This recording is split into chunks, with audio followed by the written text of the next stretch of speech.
we have indeed come to the end, towards the end of the year 1442 Hijri.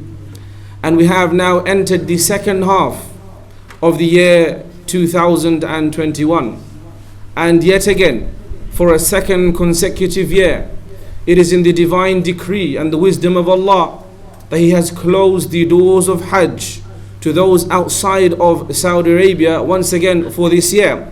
This is indeed a test of Allah, an examination, a way of checking and finding those who are truly inclined towards visitation and wanting to go to the house of Allah, to Mecca and Medina for Hajj. It is a lesson that we should take, that if Allah wants to, He can indeed close the doors of ibadah for us if He wants to.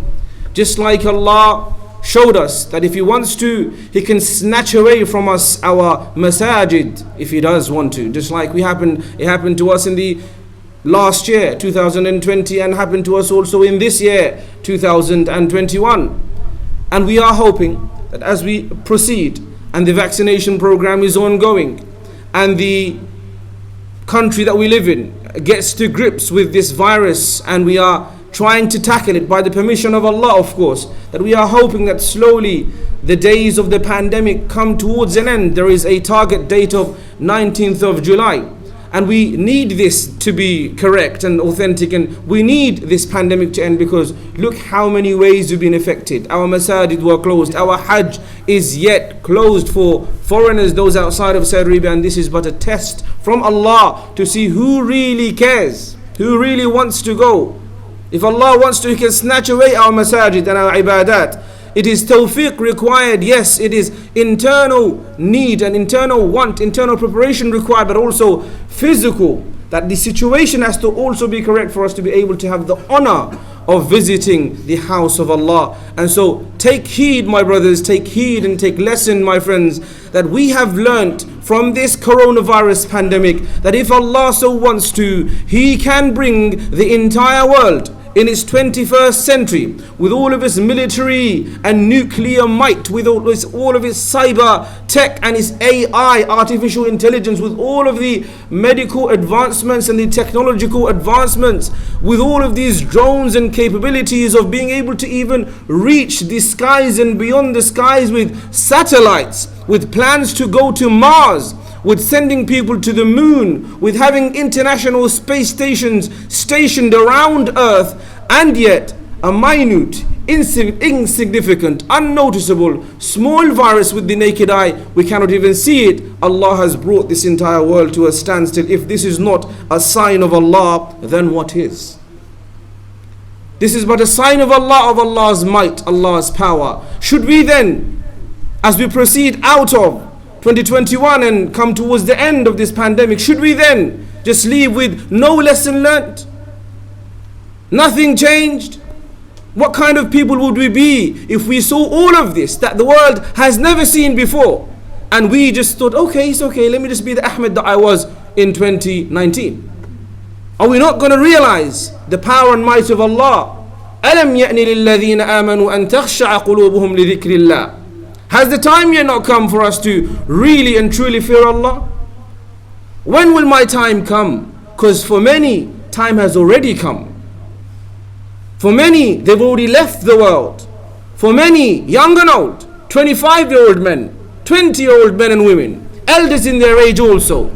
All of us, men and women, we've lost loved ones. We've lost people in our community. We were burying in a week in graveyards. Numbers would normally bury in an entire month. Have we forgotten already? Have you not seen death?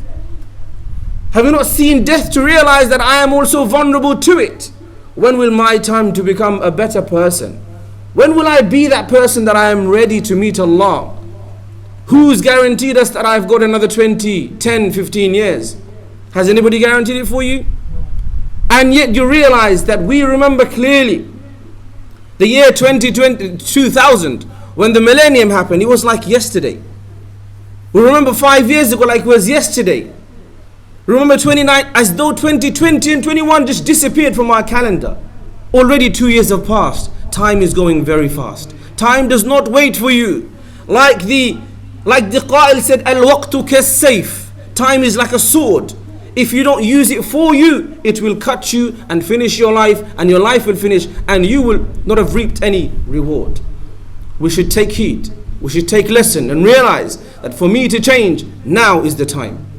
Now is the time. I've seen death. Now is the time. I've seen Allah's power. Now is the time. I've grown a year older. Now is the time. I don't know when my death is going to come. Now is the time for me to become the better Ashiq, the better Muhammad, the better Ahmed. If we don't, then do we want to meet Allah with the sins that we are doing on a regular basis? Are you ready to meet Allah today? Are you ready to meet Allah today? With all of the dains and the debts that you have on your head, with all of the outstanding salah and zakat and the deeds that you were supposed to do on your head, are you allowed to, or are you ready to meet Allah? I assume that the answer for a lot of us will be not yet. I don't want to die yet. Then how do you expect to go to Jannah? We want to go to Jannah, but we don't want to die. We don't want to go through the doors of Jannah. For you to be able to have the opportunity to go to Jannah, you must die first. And if we're not ready to die, then we're not ready to go to Jannah. My friends, my reminder today is simple. This time of difficulty, this time of pandemic may be coming to a slow end, but we must take lessons. We mustn't be silly, unwise people who have not taken heed from this pandemic. We must take lessons. Realize Allah's power. Realize death is near. Realize if Allah wants to, He can take away from you your loved ones and your money and your job and your provision. And if Allah wants to, He can even take away from you your musalla, your masjid, your hajj and your umrah if Allah wants to. We must return to Allah with istighfar and tawbah. We are worried about Silwan. We are worried about Gaza. The third wave of raids against Gazans since the ceasefire. There was a ceasefire, agreed ceasefire. Since then, there's already been 3 sets of raids, air raids, bombings in Gaza. Silwan, 1,500 people, families, homes are being destroyed. Do you know why? You'd thought maybe they want to make a hospital or something that's really important, beneficial for the people. They want to make a park. Destroy the homes of 1,500 people to make a park. By force. There are in these homes children, families, people that have lived there for hundreds, if not thousands of years. These are things around us. We are concerned, we're worried. The Uyghur situation, the Chinese brothers and friends of ours. We're worried about all of this. We care about all of this. We want there to be change, isn't it? We want there to be change. But we've said many a time before that if Allah is to give you nasr and aid and help and send you malaika with assistance and change the world for your benefit, then we must ourselves change. We have to be the change that we want to see. If Allah is not on our side, then we can never win. We can never stop being persecuted. نحن قوم أعزنا الله بالإسلام. We are a nation Allah honored us, gave us protection through Islam.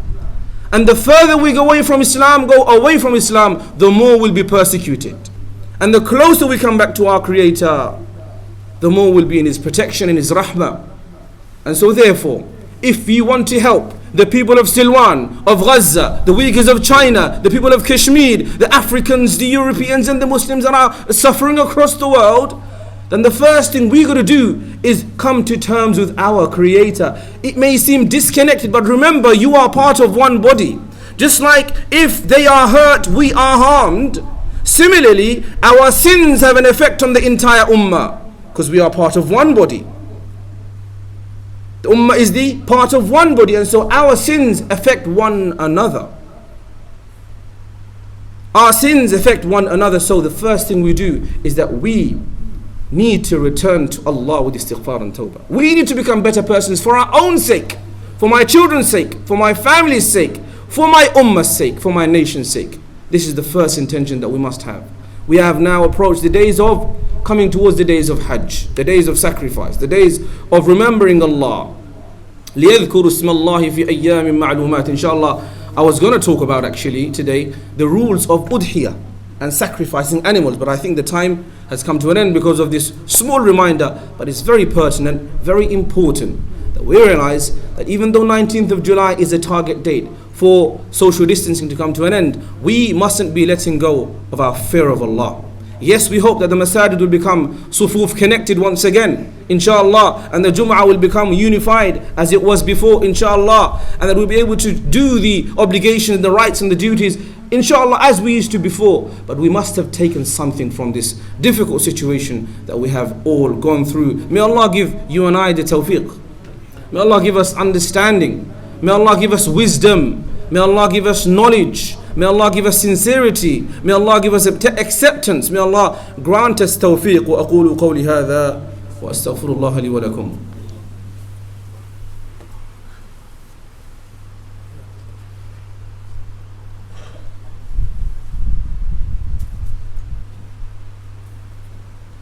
نحمد الله حمد الشاكرين ونصلي ونسلم على النبي الكريم محمد وعلى آله وصحبه أجمعين وبعد. Donald Rumsfeld was the man that led the world to war against Afghanistan and Iraq. He died at the age of 88. Donald Rumsfeld right now is being questioned by his creator. Let this be a message for every zalim, the zalims of Egypt, the zalims of Egypt, the zalims of Kashmir, the zalim Modi, the zalims of Palestine and Israel, the zalims across the world, that you will face your Lord and you will speak to your Creator and He will ask you of your actions, and you cannot move a single step on Yawm al-Qiyamah without having answered for your actions. And your grave, if you don't act and behave appropriately, will become pits of Jahannam. Will become pits of Jahannam. This is a warning. Allah saved his body, Fir'aun's, as a lesson for the whole of mankind, and yet we see so many zalims around us today. Just to wrap it up, inshallah, I will say that for us to be having an impact on those who are across the world suffering, first we said is istighfar and becoming a better person for myself and for my family and for my community and for my ummah. Number two, we have to be committed to the causes. The problem is, we speak about Palestine, Ramadan, and then that's it, we forget about it. We get distracted. We need to be committed for the sake of Allah. And number three, we're not asking you to go and leave your jobs and go away and become a activist in China or an activist somewhere else. No, we are saying that become committed to Allah and be successful in what you do, because we need successful people, experts of every field, to have an impact for this ummah. Whatever you do, do it well. Whether you're a scientist, a doctor, a politician, a counselor, an educator, an imam, whatever you do, give it your best. And become successful at it, because your success is required for you and for the ummah. Inshallah, may Allah give us all tawfiq. ربنا ظلمنا أنفسنا وإن لم تغفر لنا وترحمنا لنكونن من الخاسرين. ربنا آتنا في الدنيا حسنة وفي الآخرة حسنة وقنا عذاب النار. اللهم أيد الإسلام والمسلمين. اللهم انصر إخواننا المستضعفين في سلوان. اللهم انصر إخواننا المستضعفين في غزة. اللهم انصر إخواننا في فلسطين. اللهم انصر إخواننا المستضعفين في اليمن وفي الشام وفي كشمير وفي مشارق الأرض ومغاربها يا رب العالمين. اللهم ألف بين قلوب المؤمنين يا رب العالمين. اللهم وأصلح ذات بيننا يا رب العالمين. وتقبل منا إنك أنت السميع العليم. وتب علينا يا مولانا إنك أنت التواب الرحيم. وصل اللهم وسلم على نبينا محمد وعلى آله وصحبه أجمعين وأقم الصلاة.